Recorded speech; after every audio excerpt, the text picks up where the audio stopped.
धुळ्यात कॅफेंवर धाडी घालून काही तरुण तरुणींना पकडण्यात आले। बऱ्याच कॅफेंमध्ये आक्षेपार्ह बाबी आढळून आल्या।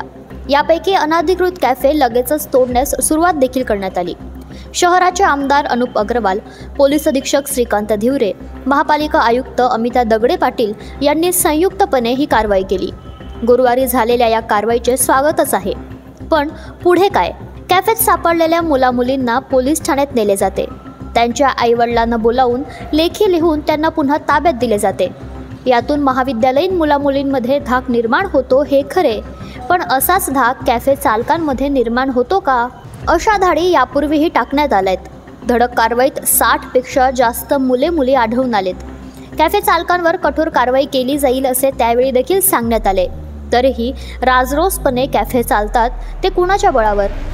गुरुवारच्या धाडीत कॅफे चालकांवर कारवाई होईल असे लोकप्रतिनिधींसह अधिकाऱ्यांनी सांगितले। खरे तर विरोध कॅफेचा व्यवसाय करण्यास नाही, तर कॅफेत चालणाऱ्या अनैतिक गैरकृत्यांना आहे।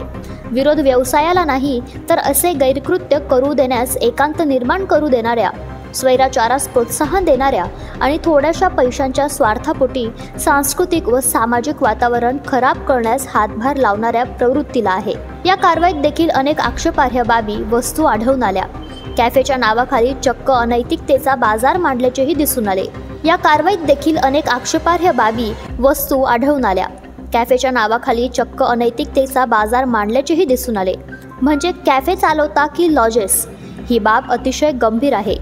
म्हणूनच अशा कॅफे चालकांवर खरोखर कारवाई होणे अपेक्षित आहे। पण नेहमीच कारवाईचे केवळ नाटक वठवले जाते, कारण ज्या कॅफेंवर धाड पडते ते लगेचच काही दिवसात पुन्हा सुरू असल्याचे, किंबहुना तोच प्रकार सुरू असल्याचे दिसून येते।